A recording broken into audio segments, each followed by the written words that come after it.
அழைக்கப்பட்டு இருக்கிறான். நல்லா புரிஞ்சுங்க. அழைக்கப்பட்டவன் இப்ப என்ன சொல்லணும், எப்படியாவதுங்க இயேசுவிடத்துல வந்தா எனக்கு வியாதி மாறிடுமா, எப்படியாவதுங்க இயேசுவிடத்துல தேடி வந்தா என் வியாதி மாறிடுமா, எப்படியாவதுங்க நான் அந்த ஹாஸ்பிட்டல் போனா என் வியாதி மாறிடுமா என்று அவன் வார்த்தையை சொல்லும் போது அவன் அழைக்கப்பட்டவனாய் மாறுகிறான். ஆமென், ஹல்லேலூயா.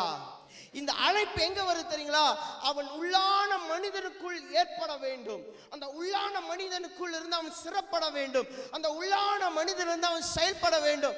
ஆண்டவரே, நான் செய்த பாவங்கள், நான் செய்த குற்றங்கள், என்னுடைய மீறுதல்கள், என்னுடைய அக்கிரமங்களை எல்லாவற்றையும் நீர் மன்னித்து தயவாய் எனக்கு இரக்கம் பாராட்டி இந்த கொடிய வியாதியிலிருந்து, இந்த கொடிய தரித்திரத்திலிருந்து, இந்த கொடிய போராட்டத்திலிருந்து நீர் எனக்கு விடுதலை தாரும் என்று கேட்கும் போதுதான் இயேசுனுக்கு